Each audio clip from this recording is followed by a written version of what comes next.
diante de uma literatura de sabedoria e um texto desse gênero literário é um pouco diferente dos tipos textuais que nós encontramos no Novo Testamento.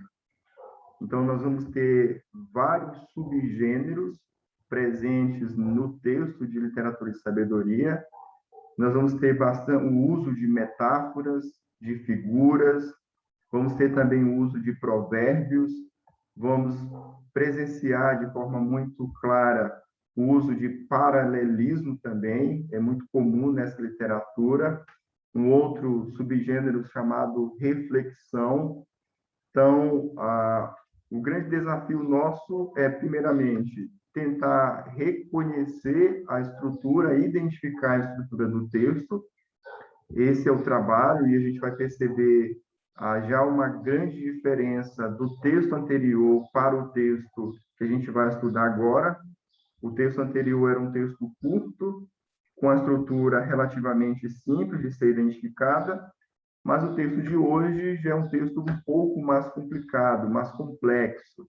É um texto mais extenso e, consequentemente, ele possui uma organização um pouco mais complicada. E qual é a sensação nossa no primeiro momento de leitura? A sensação é que nós estamos diante de um texto que não tem estrutura. Essa é a sensação. A sensação é de que tudo é a mesma coisa, de que não há um raciocínio ou um desenvolvimento lógico. Isso geralmente acontece, essa sensação ela geralmente é comum nas primeiras leituras, mas à medida que você vai fazendo a leitura com calma, que você vai analisando o texto com calma, você vai percebendo, então, que existe uma organização, existe uma organização lógica, um fluxo do argumento, e a gente precisa identificar, e isso vai fazer toda a diferença na hora da exposição do texto bíblico. Então, vamos fazer a leitura do texto. Eu vou fazer o seguinte, para a gente ganhar tempo, nós vamos ter 5 minutos para você fazer a leitura do texto e apresentar uma possibilidade ou uma sugestão de estrutura do texto. Então, faça a leitura, em 5 minutos a gente volta para você compartilhar a sua sugestão da estrutura do texto.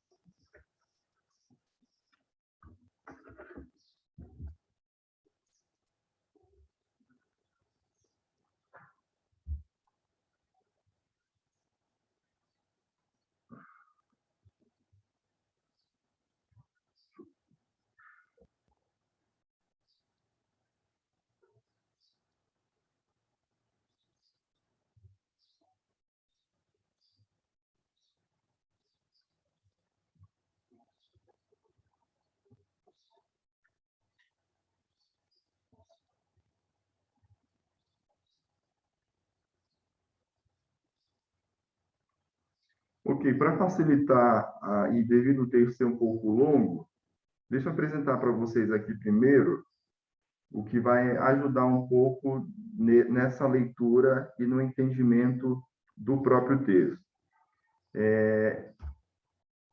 A literatura de sabedoria, assim como outros gêneros, eles utilizam um recurso que nós já falamos aqui bastante, que é a questão da repetição.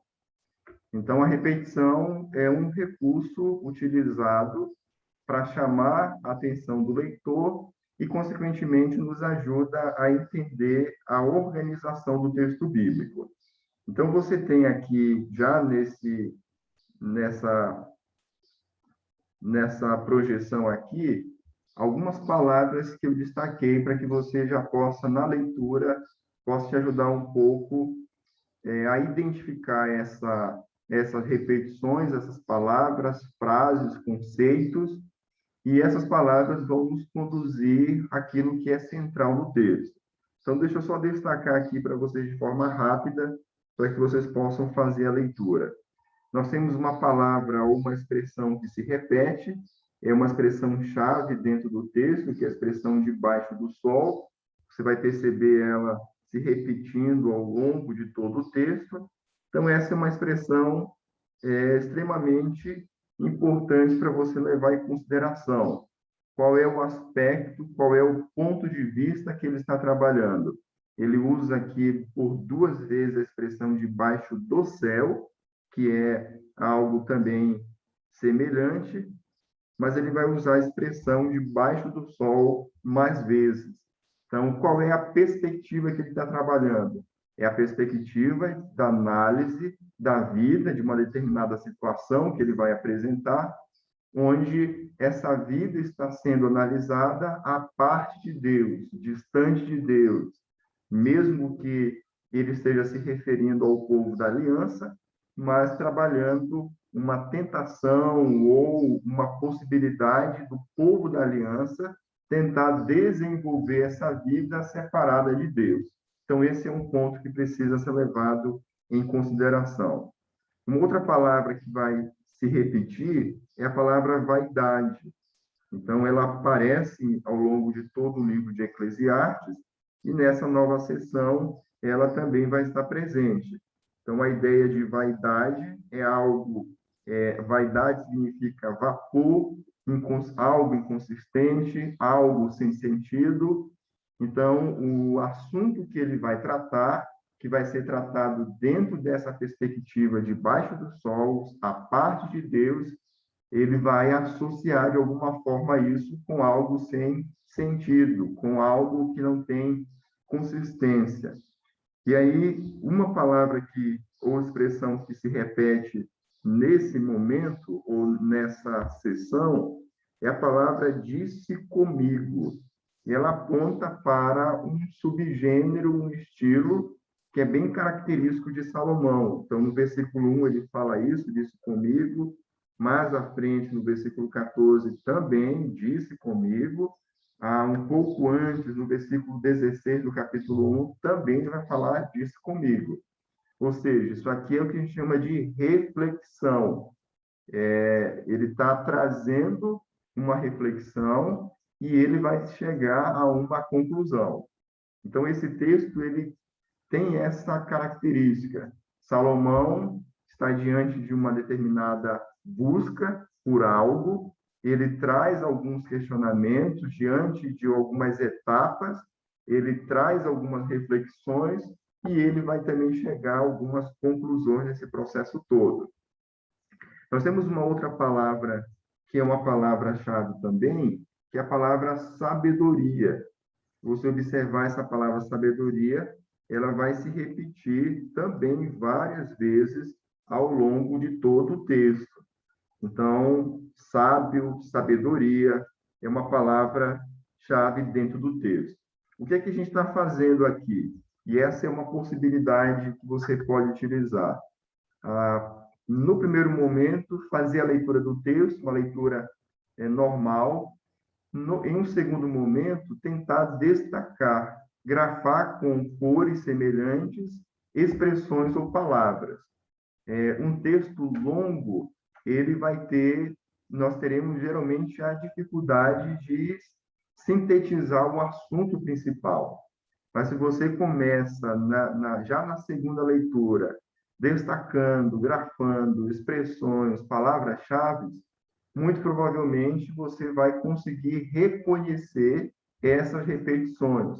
E, naturalmente, depois que você finalizar todo esse trabalho, você já vai conseguir entender qual o assunto principal ou quais os assuntos principais do texto. Uma outra palavra que ele vai utilizar, que também é uma palavra-chave, é a questão do trabalho. Mas se a gente observar, essa palavra trabalho, ela vai aparecer principalmente com mais frequência na última parte do texto. Então, palavra fadiga, trabalho, ela vai aparecer já na última parte do texto. Então, isso já chama a nossa atenção, porque provavelmente esse seja um assunto que ele está introduzindo no final. Então, muito provavelmente não será um assunto principal, mais um assunto secundário que está sendo usado para desenvolver o assunto principal. Então, essas observações são importantes, primeiramente, para que você consiga entender quais são os assuntos principais e também serão importantes para que a gente consiga compreender a estrutura do texto bíblico. Por exemplo, essa frase aqui que ele está repetindo, disse comigo, no versículo 12, verso 1, disse comigo. No verso de número 14, disse comigo. Geralmente, essas expressões, elas servem também para estabelecer uma nova estrutura. Então, essa é a outra expressão, apliquei o coração. Então, deixa eu ver se ele repete essa palavra aqui, apliquei o coração. Não, ele não repete, mas são expressões que nos ajudam a gente precisa levantar esse questionamento. Será que essa expressão está sendo usada para iniciar uma nova estrutura? Então, elas são usadas como marcadores e servem também para esse objetivo. Perguntas em relação a essas orientações?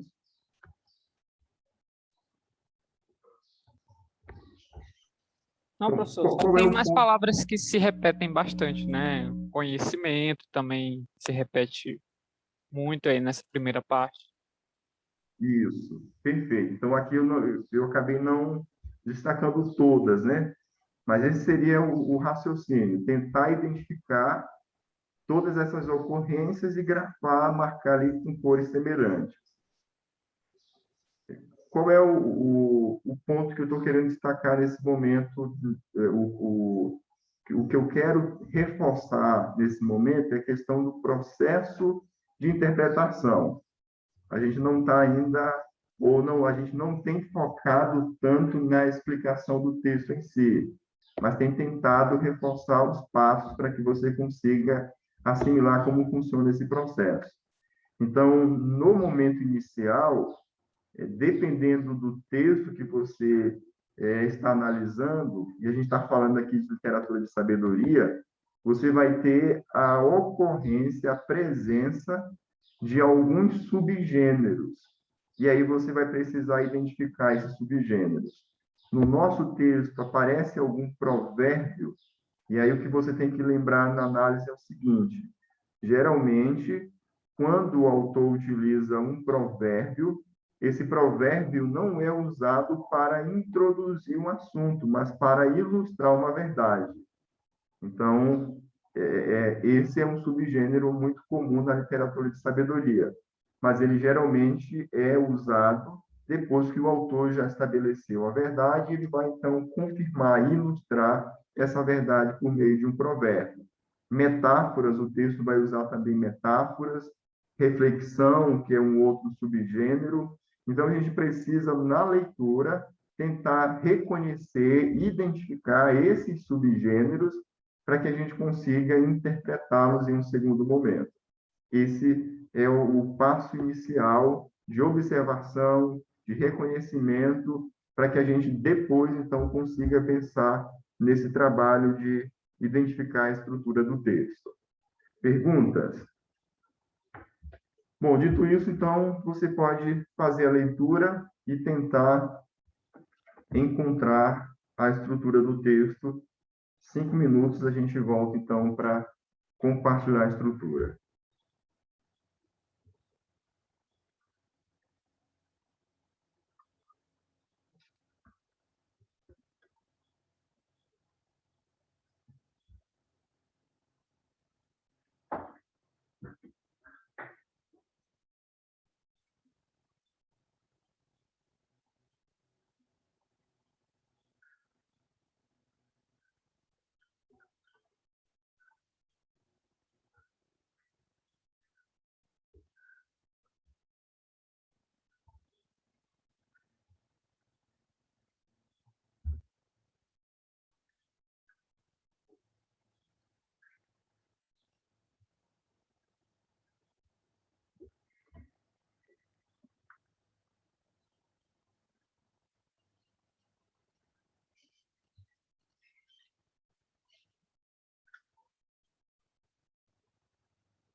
Professor, Oi.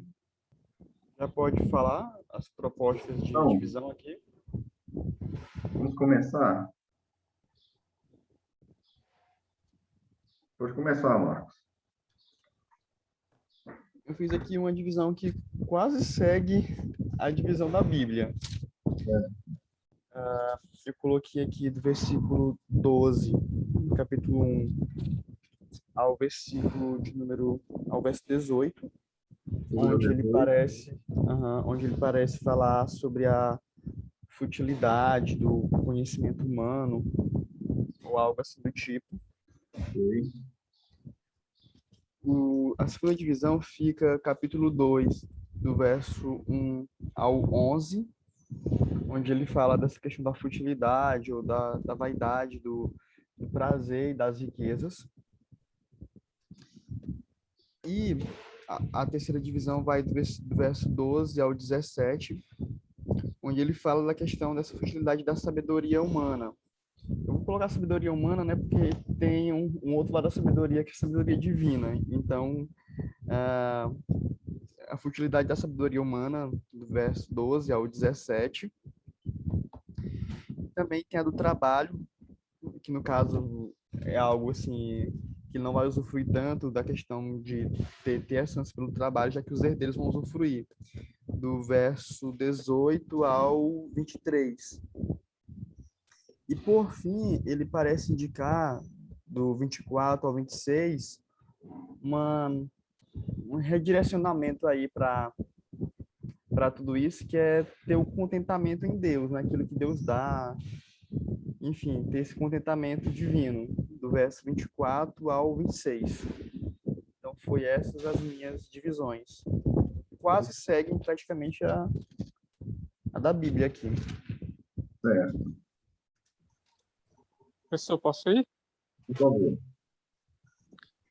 A minha divisão ficou um pouco parecida com a do Marcos, mas a minha primeira parte aí ficou do verso 12 até o verso 18, embora o verso 16 ele pareça estar introduzindo um novo assunto, a gente percebe pelas repetições que ele está falando da mesma coisa, né?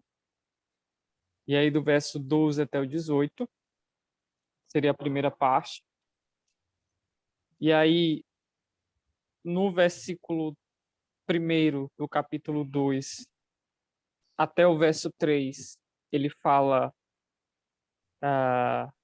é uma divisão que eu coloquei do verso 1 até o verso 3, onde ele vai falar dos prazeres, né, como o riso, a questão do vinho, e aí depois ele vai falar das obras magníficas, né, no caso do 4 até o versículo 11, que aí é onde ele conclui que isso é ilusão, que isso é vaidade, que é correr atrás do vento. Então, versículo 1 até o 3 seria uma divisão, 4 até o 11 seria outra divisão. Depois ele vai analisar a sabedoria, e fazendo um contraponto com a tolice, dizendo que ambos têm o mesmo destino, aí até o verso 17. Lembrando que é sabedoria humana aqui, é claro. E aí, do versículo 18 até o verso 23, ele fala dos trabalhos, das grandes coisas que ele fez, né, das grandes obras que ele fez. E aí, do versículo 24 ao 26, ele parece também direcional, fazer uma espécie de conclusão do que ele expressou aí nesses últimos capítulos. Ok. Bom, Certo. Legal. Que mais?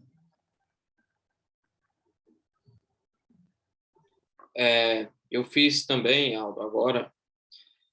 Parece bem semelhante com a dos irmãos. A primeira parte que eu listei foi do verso 12 até ao verso 16, tratando sobre a inutilidade da sabedoria humana terrena.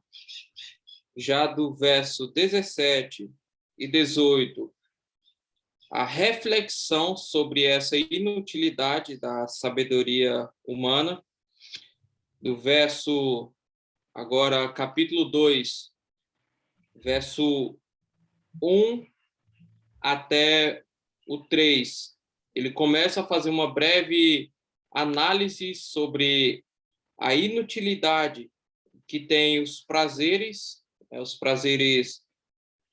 carnais e também questão de glórias e riquezas. Do verso 4 ao 11, ele conclui esse grande assunto sobre a inutilidade dos prazeres da carne e das honrarias e riquezas como algo inútil, porque ele se dá a conhecer a todas essas questões, mas mesmo assim, como diz no verso 11, ele diz que é vaidade correr atrás do vento, e nenhum proveito havia debaixo do sol. A próxima análise que ele faz vai do verso 12, deixe-me ver aqui, até o 18, do capítulo 2. Isso é do 12 ao 18. Isso. 12 a 18, onde ele classifica como inútil ao correr atrás de bens materiais, né? Aquilo que é palpável, o material.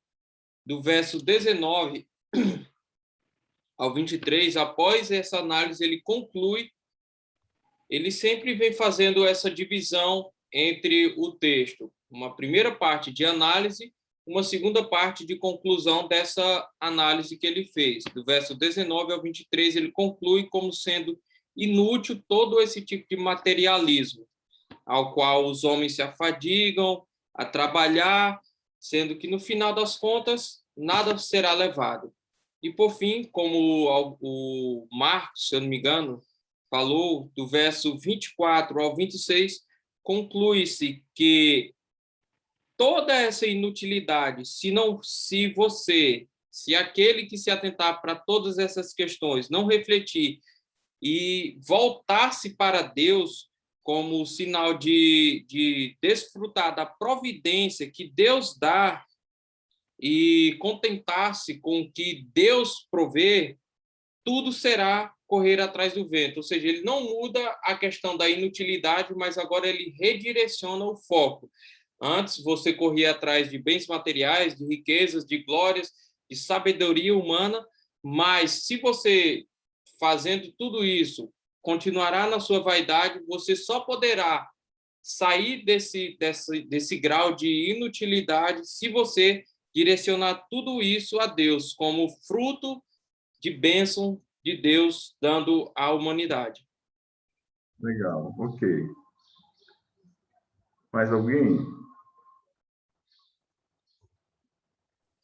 Oi. Sim, Afonso, pode falar. Professor, fiquei em dúvida a respeito de subgênero, né? Eu encontrei aqui 2 provérbios, Ok. e aí fica a questão de se o provérbio conclui ou não um assunto. Mas aqui, na primeira parte, do 12 ao 18, aparecem 2 provérbios, que é no versículo 15 e no versículo 18. E aí, como o senhor disse, a sentença é, disse a mim mesmo, parece começar um novo assunto. E aí, eu entendi que pode ser uma divisão entre esses versículos. No caso, do 12 ao 15, sendo o 15 um provérbio, ele fala de que ele passou a examinar, passou a observar aquilo que estava à sua volta, a humanidade. E aí, do verso 16 ao 18, ele começa a se gabar, né? Ele fala que é o homem que tem toda a sabedoria, e enfim. E aí, essa é a primeira parte. No caso, com essas 2 primeiras partes, com 2 divisões. E aí, do capítulo 2, foi basicamente igual o Marcos, a divisão. Do versículo 1 ao versículo 11, onde ele vai falar de que também se propôs a examinar todas as coisas, ele conta os feitos que ele fez, botou jardins, enfim, construções, adquiriu escravos, e percebeu que tudo isso não tinha nada novo debaixo do sol.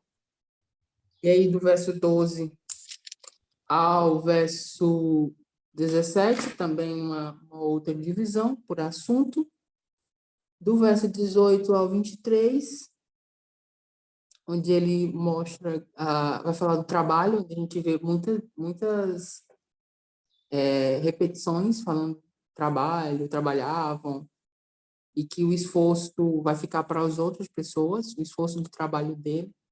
É inútil se esforçar tanto assim.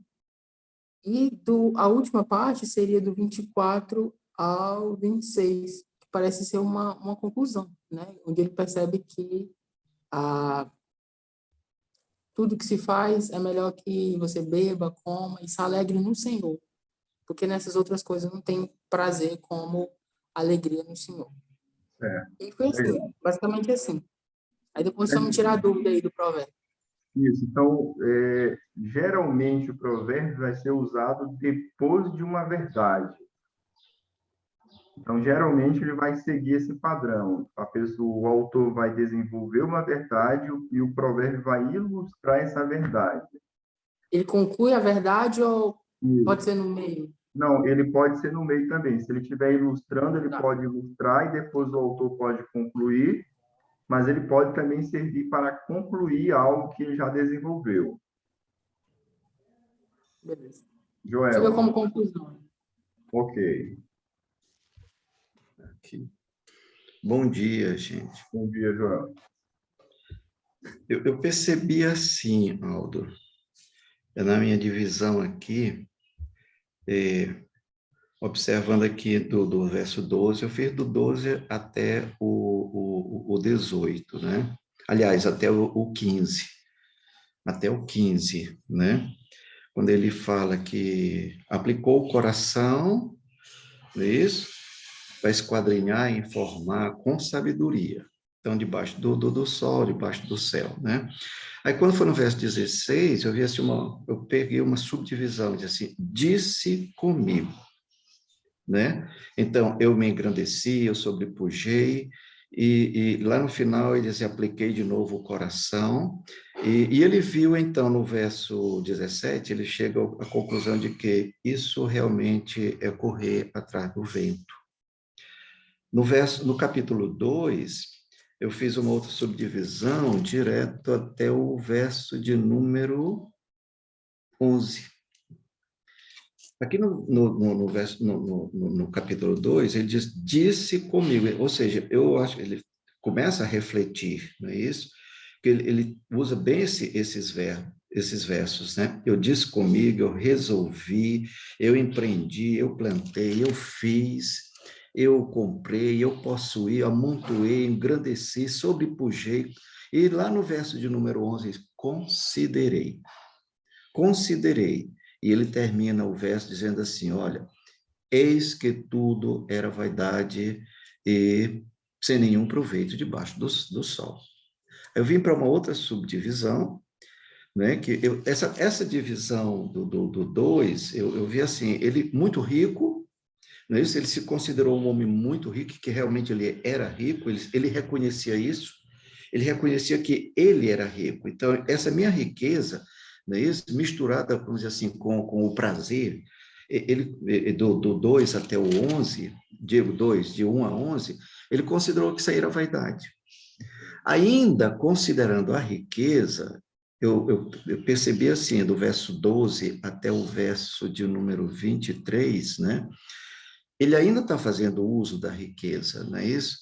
Mas eu, assim, com coisas, vamos dizer assim, materiais, né? Talvez seja, né?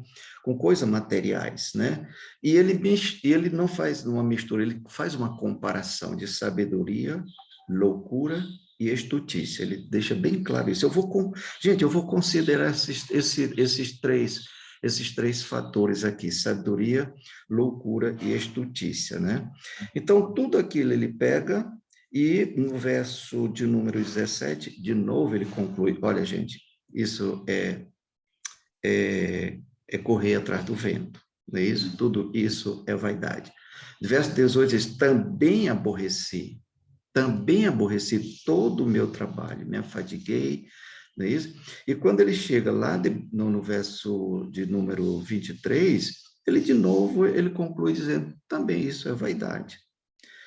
E aí no 24 ao 26, assim como o Afonso falou agora há pouco, realmente é uma conclusão, né? Realmente é uma conclusão. Diz assim, olha, no entanto, vi também que isto vem, tudo aquilo que ele viu lá atrás, com a riqueza, com o prazer, com as coisas materiais, ele disse, olha, gente, tudo isso veio da mão de Deus. Ou seja, é um reconhecimento. Esse não sou eu, é Deus. Não sou eu, é Deus, né? Ele fala, no entanto, vi também que isto vem da mão de Deus. Não é isso? Da mão de Deus. Porque Deus é quem dá a sabedoria para quê? Para que ele adquirisse aquilo tudo. Tanto as coisas materiais quanto não, né? Então, ele conclui ainda assim, dizendo que também isto é vaidade, correr atrás do vento. Legal. Então, eu peguei essas divisões, assim. Certinho. Olha só, já deu para perceber que vocês já perceberam com certeza que é um pouco mais complexo, apesar de que a gente consegue, pela própria Bíblia, perceber um bloco maior, mas o nosso grande desafio é como que esse bloco maior está organizado. Então, a literatura de sabedoria, ela traz essa complexidade porque ela faz uso de vários outros subgêneros que não são tão comuns assim no discurso por exemplo, das cartas do Novo Testamento. E aí a gente vai precisar lidar com metáforas, lidar com provérbios, lidar com algumas figuras, com algumas expressões que precisam encontrar o sentido, a própria palavra sabedoria, vocês já falaram sobre isso, dentro da literatura de sabedoria, a sabedoria ela tem uma origem no próprio Deus e a gente precisa entender se ele está falando dessa sabedoria ou está falando de uma outra sabedoria. Priscila, você levantou a mão? Oi, pastor. Sim, na realidade, são duas perguntas que eu tenho para fazer. Primeiro, qual é a diferença entre um provérbio e uma constatação, e uma conclusão? Porque não sei se eu estou errada, se eu estou importando o conceito errado de provérbios, pegando de hoje. Provérbios é uma questão quase que cultural, né? É um dito que é usual e que tem uma verdade por trás. Então, fica complicado a gente identificar um provérbio, saber se aquilo é um provérbio, ou um dito popular da época, ou se é a conclusão do raciocínio do sábio, né? Quando ele diz que lá nos dois provérbios que Afonso apontou ainda no capítulo 1, é a minha primeira pergunta. E uma segunda pergunta é normal, é o que eu tenho visto no texto, mas se é normal nesse gênero reflexivo, de reflexão, ele ir e voltar no assunto, no sentido assim, ele faz uma reflexão, por exemplo, sobre a questão do prazer. Aí depois ele faz uma reflexão sobre a questão da sabedoria, mas dá a sensação que essa reflexão que ele está fazendo em relação a ser sábio, a ser tolo, ele está aplicando àquela busca do prazer dele. E aí, quando ele vem para o trabalho, parece que o trabalho é também a busca pelo prazer e que não há sentido. Aí ele volta para a reflexão sobre o sábio e o tolo, porque independente de quem trabalha e do esforço que faz, vai morrer e vai deixar para uma pessoa que ele não é...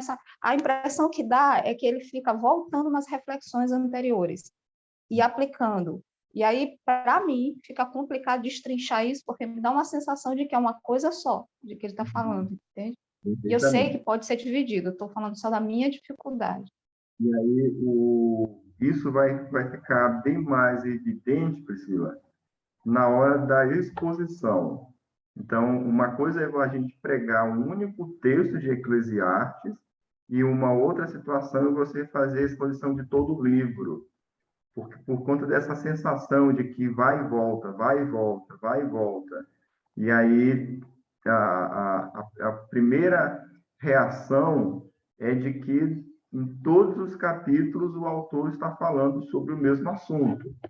Eu não sei quantos de vocês já viram, já conhecem a revista da ICEB, da Literatura Cristã, sobre Eclesiastes. Quando nós lançamos essa revista, eu lembro que esse foi o ponto que foi colocado por vários pastores. Há uma dificuldade de expor na EBD Eclesiastes, porque parecia que estava falando toda vez sobre o mesmo assunto. Então, isso faz parte dessa literatura de sabedoria. Isso vai depender de quê? Vai depender da exposição para que a pessoa consiga, mesmo que ela encontre em vários momentos a palavra vaidade, mas que ela consiga entender qual é o aspecto dessa vaidade que ele está abordando agora nesse capítulo. Mas essa sensação que você colocou, de fato, ela faz parte desse gênero de sabedoria, e principalmente desse subgênero chamado reflexão. Nós temos um outro subgênero aqui, uma outra perspectiva que ele trabalha. Nesse caso específico, o texto ele fala sobre a própria vida do autor. Então, essa reflexão, diferentemente de outros momentos que ele vai tratar, ele vai fazer uma reflexão em outros momentos a partir de uma outra realidade. Por exemplo, eu acho que é no capítulo 4, ele vai falar de um homem que não quis ter relacionamentos, não quis ter filhos, não quis ter vínculo, para que ele pudesse usufruir de todo o ganho do seu trabalho. Então, já vai trazer uma outra situação. Mas, de forma específica, nesse momento, essa autorreflexão é da sua própria vida. Por isso que ele começa a reflexão, compartilha o que aconteceu e depois ele conclui. E isso ele vai fazendo o mesmo movimento, como vocês já colocaram, em várias áreas diferentes da sua vida. Então, você está certa nesse sentido, nessa percepção que você teve. Só respondendo à primeira pergunta, realmente, em alguns momentos, não é tão simples assim você identificar o que é um provérbio, o que é uma conclusão. Por quê? Porque a gente não conhece esse provérbio. Então, aquilo que para a gente pode ser uma simples conclusão, poderia ser para os ouvintes um provérbio.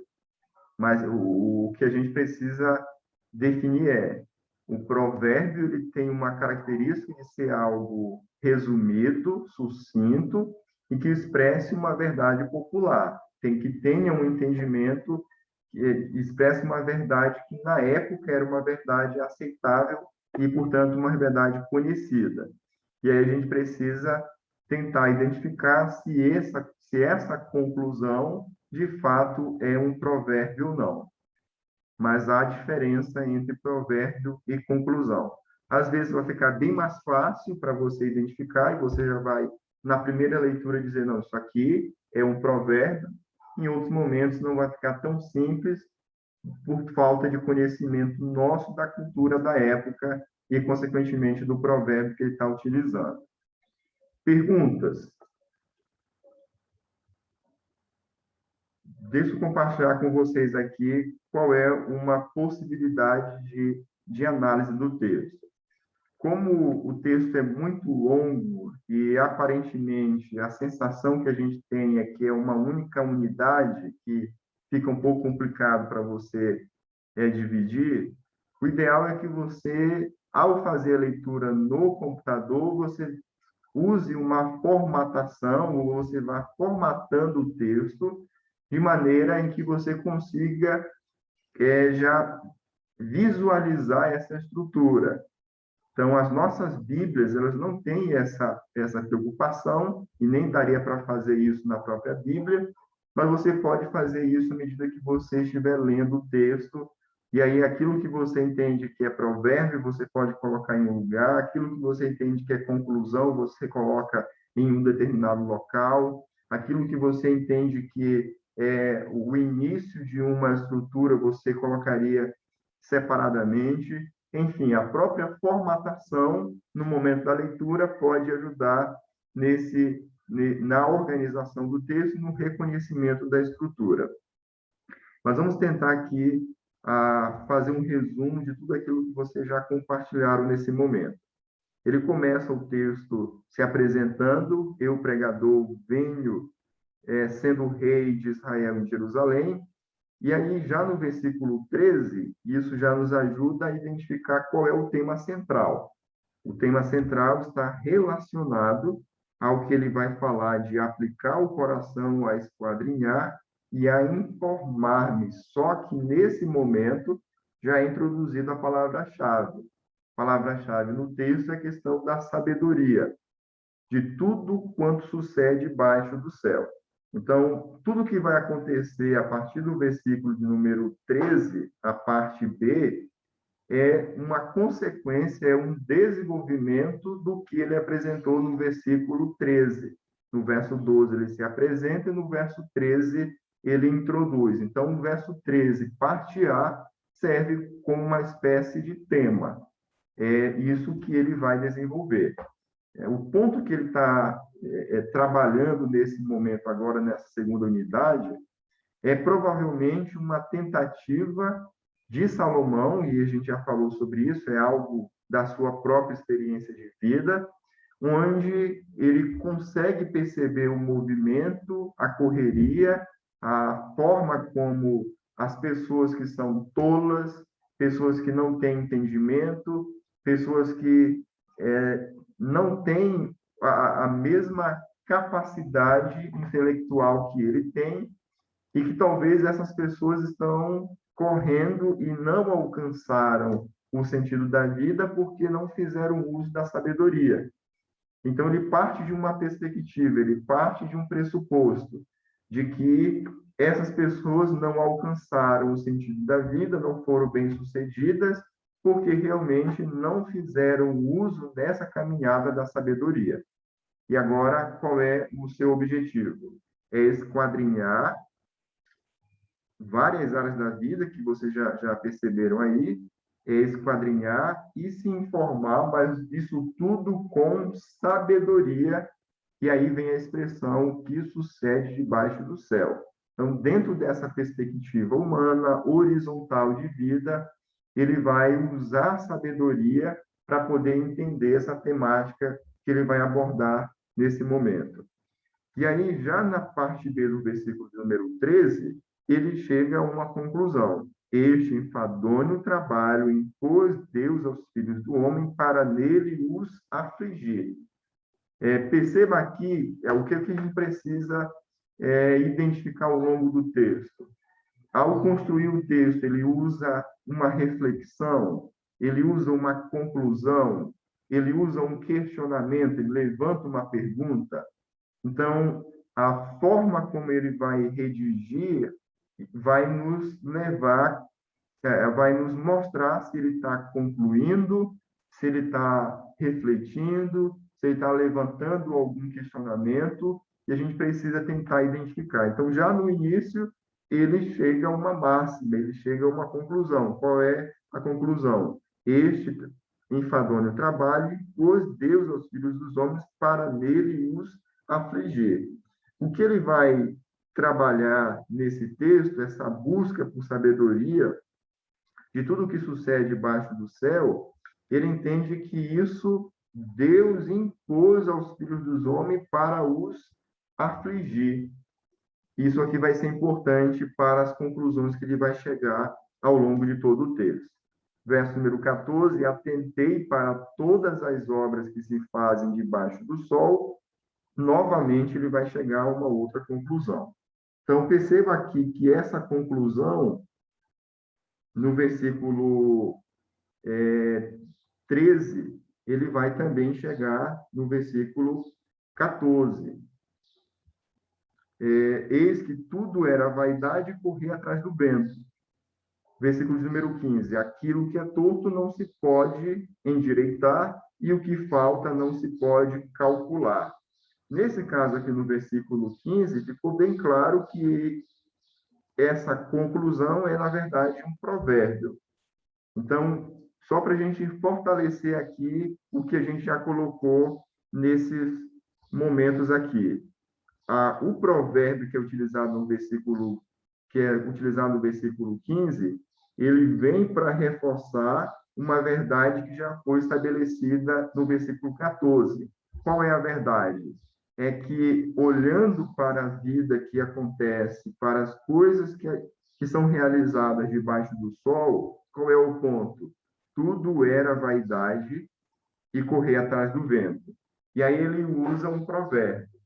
Qual é a forma de raciocínio, então, que nós devemos usar para entender o provérbio? Eu preciso raciocinar da seguinte forma: de que maneira esse provérbio reforça ou ilustra ou conclui a ideia anterior? Esse é o ponto que a gente vai precisar sempre compreender. Se ele usou um provérbio para ilustrar, de que forma esse provérbio ilustra? Se ele usou um provérbio para concluir, de que forma esse provérbio conclui? Então, a gente vai precisar, primeiramente, entender o ponto central que foi desenvolvido no texto anterior. Nesse caso aqui, essas obras que se fazem debaixo do sol, ele vai entender que isso é, primeiramente, vaidade e depois correr atrás do vento. E aí, essa é a verdade. Ele vai ilustrar essa verdade da seguinte forma: tudo aquilo que é torto não se pode direitar e o que falta não se pode calcular. Em outras palavras, não há ganho, não há acréscimo, não há uma capacidade por meio dessas obras que ele acabou de estabelecer aqui, não há nada que fique como algo consistente, porque isso é vaidade e correr atrás do vento, porque isso faz parte de algo que é a natureza, aquilo que é. Ou seja, a ideia que ele vem estabelecendo é que essa natureza que não pode ser mudada, ela é obra de quem? Daquilo que Deus estabeleceu. Foi Deus quem impôs essa situação com o objetivo de afligir o homem. Então, ele parte do princípio de que ele está falando de algo que foi estabelecido por Deus, de uma realidade que foi estabelecida por Deus, e que o resultado disso vai ser correr atrás do vento, ou a mesma coisa de algo que nasce torto e que naturalmente vai permanecer torto, e algo que falta e que não se pode calcular. Perguntas aqui nesse momento? Qual é o ponto que eu quero destacar? É o processo, quais são os passos. Então, a gente vai precisar entender dentro desse fluxo do argumento aquilo que é reflexão, aquilo que é conclusão, quais são os recursos que ele está utilizando, e nesse caso aqui ele usa o provérbio com o objetivo de ilustrar uma verdade que ele já apresentou no versículo anterior. Disse comigo, a partir desse momento, ele já introduz uma situação nova, e aí essa expressão que eu mencionei vai servir para introduzir: eis que me engrandeci e sobrepujei em sabedoria. Perceba aqui a diferença do versículo 16 para os versículos anteriores, que a partir desse momento ele vai realmente focar em quem? Nele. Então, disse comigo: eis que me engrandeci e sobrepujei. Até o versículo de número 15, até o versículo 14, ele está falando, o melhor, versículo 14 e 15, ele falou aqui de forma mais abrangente, trazendo uma máxima mais abrangente. É bem verdade que no versículo 13, ele aplicou isso à sua vida, mas no versículo 16 ele volta a falar da sua própria experiência e aplicar à sua própria vida toda essa situação. Eis que me engrandeci e sobrepujei novamente a palavra-chave aqui. Tudo isso está sendo feito com sabedoria. A todos os que antes de mim existiram em Jerusalém, com efeito, o meu coração tem tido larga experiência de sabedoria e do conhecimento. Apliquei o coração a conhecer a sabedoria e a saber o que é loucura e o que é estutícia. E vim a saber que também isso é correr atrás do vento. novamente ele faz aqui uma conclusão. Então, assim como ele fez aqui, nesse momento, e nesses outros momentos, novamente ele conclui.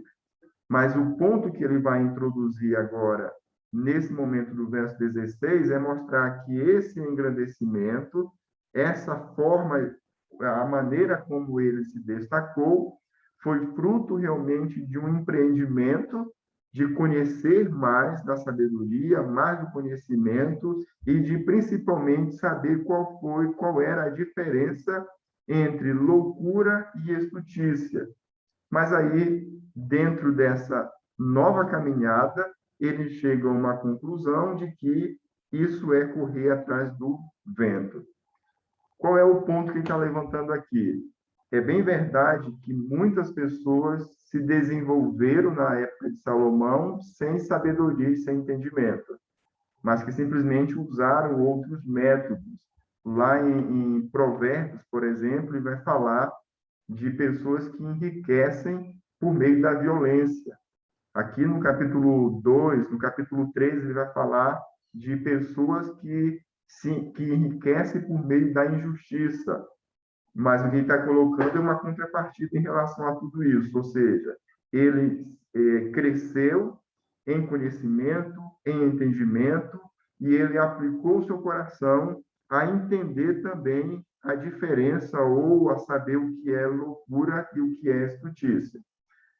Com sabedoria ou sem sabedoria, a conclusão que ele chegou é que isso é também correr atrás do vento. E aí vem o verso 18. Da mesma forma como ele fez no verso 14, ele vai fazer isso no verso 18. Porque na muita sabedoria há muito enfado, e quem aumenta em ciência aumenta em tristeza. Novamente, ele vai usar aqui um provérbio. E realmente fica um pouco difícil, porque parece que a expressão por que poderia também ser usada aqui como uma conclusão, mas nesse caso aqui, de forma específica, é realmente um provérbio. Então, a verdade que esse provérbio traz é que quando alguém aumenta em sabedoria, ele também vai crescer em enfado, e quando ele tem mais ciência, a consequência é a tristeza.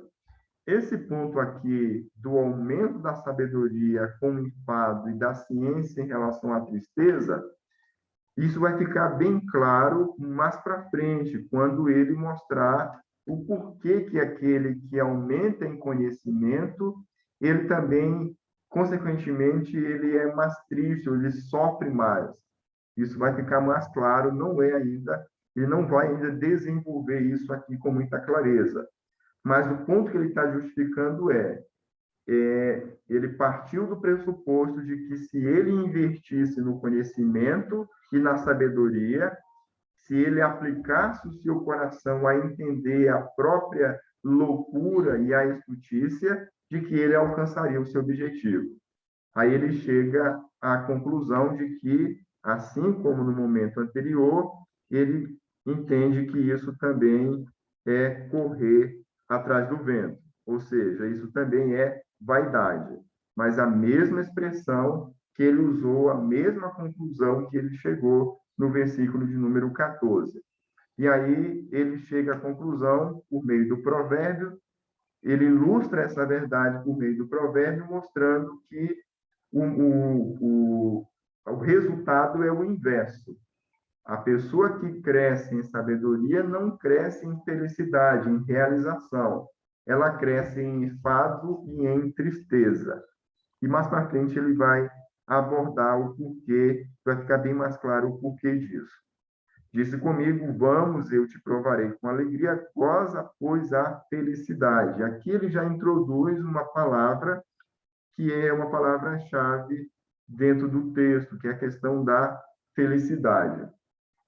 Mas perceba aqui no versículo de número 1, assim como ele fez no versículo de número 16, como o disse comigo vai introduzir um novo aspecto, uma nova estrutura.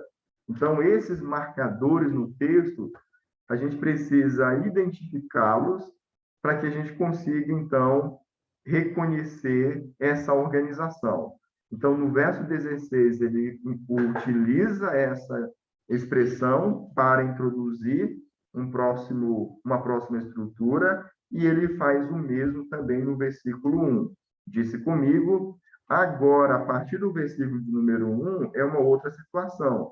Agora, as palavras que vão ser destacadas aqui é: eu provarei com alegria e goza, pois, a felicidade.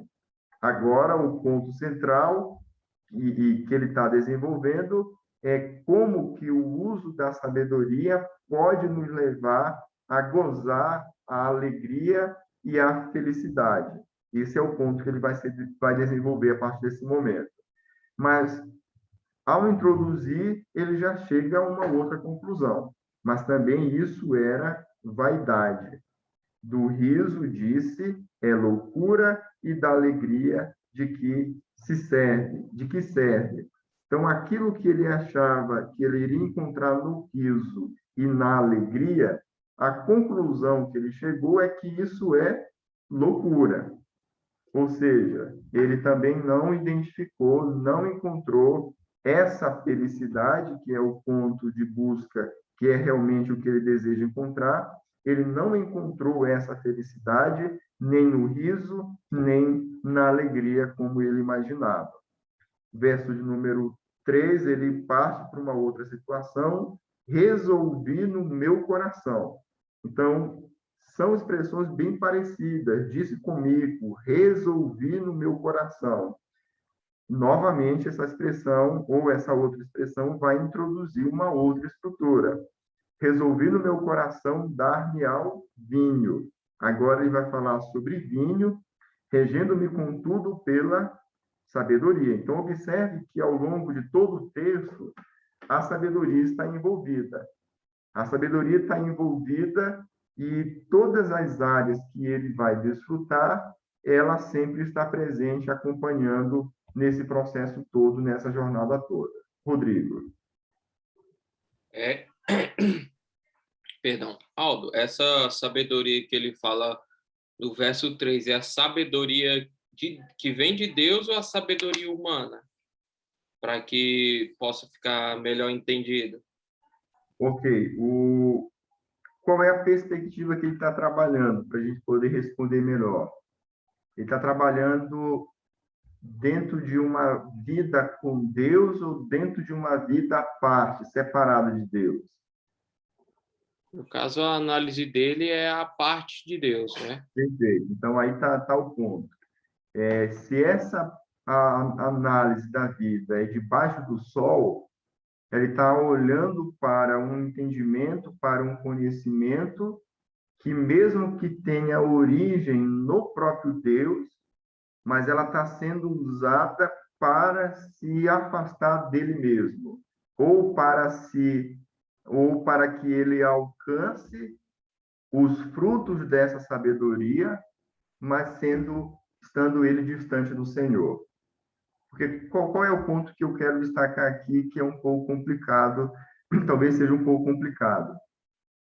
A sabedoria, o entendimento, no sentido natural, vem de Deus ou não?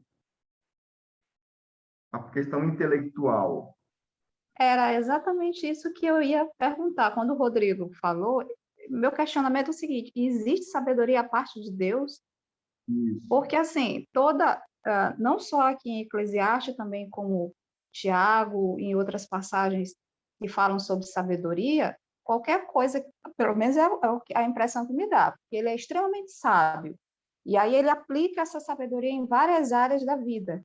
E, no final das contas, não faz sentido para ele, ou seja, é loucura, né? Então, quando o senhor falou que a gente deveria procurar o termo em outros lugares, né, em outras passagens, e também o entendimento do termo na época, eu vi que a sabedoria, e aí, obviamente, a gente está ligado mais um contexto grego, a palavra Sofia, não tem como você desagregar isso a uma divindade. Ou seja, para os gregos, sabedoria estava diretamente ligado a algum entendimento dado por um Deus. E aí, quando a gente ouve o sábio falando aqui em Eclesiastes, a conclusão, talvez, que dê para chegar é que a sabedoria dele, no final das contas, obviamente nesse contexto, debaixo do sol, é loucura, porque ela não faz sentido. Aí o meu questionamento, existe sabedoria humana? Porque se a sabedoria humana ela não faz sentido, é loucura. Perfeito. Então, a palavra sabedoria, a literatura de sabedoria vai usar várias palavras semelhantes para se referir à sabedoria. Então, você vai ter palavras como conhecimento, entendimento, discernimento. No livro de Provérbios, são palavras que estão sempre associadas e que são usadas como sinônimos de sabedoria. Qual é o ponto que eu estou destacando? A sabedoria ela pode ser uma habilidade física, ela pode envolver habilidade física, pode envolver habilidade intelectual. A ideia de sabedoria é algo bem abrangente. Então, vamos só pensar de forma simples, lá quando Deus chamou na construção do tabernáculo aquelas pessoas para construir um tabernáculo. Ele escolheu os melhores. Só que essas pessoas tinham habilidades, e essas habilidades eram consideradas como sabedoria. Então, sabedoria é algo bem abrangente. Mas, respondendo de forma mais simples a sua pergunta, essa sabedoria, ela vem de quem? De forma clara, ela vem de forma mais simples, ela vem de Deus ou vem do diabo? O sabedoria em que sentido? Habilidade, discernimento, capacidade reflexiva, a capacidade para avaliar opções, para calcular situações. Essa faculdade mental, ela vem de onde? Ela vem do Senhor, creio que sim. Perfeito. Então, esse é A o ponto. questão é que o que ele está tratando aí, na minha visão, é que os homens debaixo do sol eles fazem mau uso dessa sabedoria. Isso. Eles a Aí vem, direcionam de uma forma errada. certo. Então, aí a gente teria um conceito que talvez ajudaria, caso vocês já tenham lido sobre esse conceito. Em cosmovisão, se trabalha esse assunto com a linguagem de estrutura e direção. Qual que é a ideia de estrutura e direção? É que a estrutura é tudo aquilo que foi criado por Deus. Então, quando Deus criou o homem, Deus concedeu ao homem essa questão intelectual, a capacidade de discernir, de ponderar, de pensar, habilidades, tudo isso está dentro do que nós chamamos de sabedoria. Então, essa estrutura, ela é divina, ela não é humana, ela não é demoníaca, ela é divina, ela foi criada pelo próprio Deus e concedida ao homem. A questão da direção qual é a direção em que essa estrutura vai ser usada. Aí a gente tem uma questão de direção, onde ela vai apresentar, ela vai cumprir o direcionamento dado pelo próprio Deus para aquela estrutura, ou ela vai se afastar desse direcionamento. Então, nesse caso, por exemplo, Tiago vai falar sobre isso. Quando o Tiago fala sobre sabedoria, a sabedoria do alto, a sabedoria mundana, que é diabólica, ele vai focar justamente nessa questão da direção. Ele vai dizer, vocês, esse conhecimento, esse entendimento que vocês têm, a intenção, ela é uma intenção pecaminosa. Então, fazer uso daquilo que foi concedido por Deus para um propósito errado é corromper essa estrutura que foi concedida pelo Senhor. Então, primeiramente, falar sobre sabedoria, entendimento dentro daquilo que foi dado ao homem, nós podemos chegar à conclusão de que todo ser criado tem essa faculdade mental, tem essa compreensão, tem esse entendimento. Quando o livro de sabedoria ou a literatura de sabedoria fala sobre sabedoria, aí a gente precisa discernir se ele está falando de conhecimento, de todo esse contexto que nós acabamos de falar, ou se ele está falando de algo que é dado no âmbito relacional. Aí nós vamos ter uma outra situação. Qual é a outra situação? É que essa estrutura, faculdade mental, capacidade de discernir, de calcular, de pensar, toda essa estrutura, quando ela é usada por Deus, quando ela é analisada dentro da aliança, quando há um discernimento dado pelo Senhor, aí nós podemos chamar isso de sabedoria vinda de Deus, que é fruto de quê? Fruto de uma compreensão de mundo que o incrédulo não tem, que é fruto de uma forma de ver a vida de Deus dentro da aliança que o incrédulo não tem. Ou seja, isso só é dado a quem? Aquele que encontra o Senhor. Então, aquele que encontra o Senhor tem essa capacidade mental, continua tendo essa capacidade mental, só que agora essa capacidade mental vai ser usada para discernir, para ver a vida, para tomar decisões que o incrédulo não vai ter essa mesma percepção. Então, a isso nós chamamos de sabedoria divina, que é dada dentro do contexto da aliança e do contexto daqueles que encontram ao Senhor. Talvez seja um pouco complicado, mas é algo que a gente consegue desenvolver em outras situações. Eu já passo para você a palavra, Joel. Isso é chamado de graça comum, é aquilo que é fruto realmente da graça comum. Mas a gente não pode, e talvez o texto de Tiago, se ele não for analisado de forma correta, nós vamos chegar à conclusão de que há uma sabedoria que é divina e uma sabedoria que é mundana, que é diabólica. E talvez a nossa conclusão daquilo que é mundano e diabólico seja simplesmente a separação entre se não é de Deus, no sentido de que se essa pessoa não é convertida, se essa pessoa não tem comunhão com Deus, então a sabedoria que ela tem é mundana e diabólica. Não é esse o raciocínio. Sim, Joel. Veja se eu estou correto aqui, Aldo, no caso do Tiago, né? Principalmente naquele uso da língua. Né? Então, eu vejo ali, quando o Tiago fala de se alguém tem falta de sabedoria, né? E quando você fala a expressão, falar mesmo, dá a ideia de uso da língua. E eu estava vendo isso hoje aqui no nosso devocional, né? Quando a gente usa a língua de modo ruim, para se vangloriar, ou então o autor do devocional, Charles Swindoll, ele fala também de verborragia, mexerico, essas coisas, né? E aí que eu digo assim, é falta de sabedoria, a sabedoria que vem lá do alto, né? Então, eu não sei se a gente pode fazer um comparativo aqui com essa sabedoria. O Salomão, ele recebeu uma sabedoria que veio de Deus. Deus deu a ele. Olha, tu não me pediste não, Salomão, mas eu vou te dar sabedoria.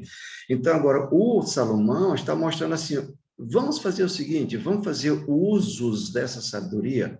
Então, nós vimos lá antes, né? Sabedoria, loucura, estultícia. Eu vou fazer essa experiência, vamos dizer assim, né? Ele disse, olha, não dá certo, é vaidade, é correr atrás do vento. Só colocando um parênteses na sua fala. Vamos fazer uso daquilo que Deus nos deu, estando separado dele. E vamos ver qual será o resultado. Exatamente. Professor, Sim. acho que a questão, o próprio texto responde, né? A questão de tornar a sabedoria um fim em si mesmo, né? Exatamente, perfeitamente. Aí você colocou o ponto que é o ponto central. A sabedoria não foi dada com essa finalidade, mas Salomão está partindo de um pressuposto de que os que não alcançaram essa felicidade, que ele vai falar no texto, não alcançaram porque não fizeram uso da sabedoria. E aí ele vai usar a sabedoria e vai esquecer do ponto central. A felicidade não está na sabedoria, mas a felicidade está no Senhor e nos dons diários que o Senhor nos concede. Esse é o ponto central que ele vai desenvolver realmente. O nosso tempo já esgotou, nós vamos deixar esse texto para a próxima semana. Então, nós vamos seguir com o mesmo raciocínio, com a mesma atividade. Qual vai ser a atividade para a próxima semana? Você vai continuar trabalhando esse texto, e aí você vai colocar para o texto um tema, o que seria um tema do seu sermão, e você já vai colocar as estruturas do sermão. E consequentemente, você precisa também identificar princípios e ver como isso se cumpre em Cristo. Ok? Então, você vai colocar um tema, e aí você vai perceber como vai ficar mais difícil, porque reconhecer a estrutura pensando em assuntos fica bem mais simples. Mas quando você vai pensar em expor o texto bíblico, aí você precisa realmente ter um conhecimento mais resumido, mais pontual da estrutura, para que você consiga saber como você vai expor o texto bíblico. Então, dúvidas sobre a atividade para a próxima semana? Qualquer dificuldade, por favor, entre em contato. E a gente, sim. Princípio, aplicação em Cristo, isso? Começando, então, E aplicação... pela estrutura. Então, primeiramente, você vai pensar num tema para o seu sermão, então você vai colocar o tema. E a aí estrutura já do sermão, né? O sermão, perfeito. Que contempla a estrutura do texto, né? E aí, para cada estrutura, no mínimo, um princípio e o cumprimento em Cristo. Precisa aplicação? Se quiser já aplicar, seria importante. Bom, né? Então, quem quiser já fazer a parte de aplicação, quando você for pregar, você já tem aí todo esse trabalho já bem encaminhado.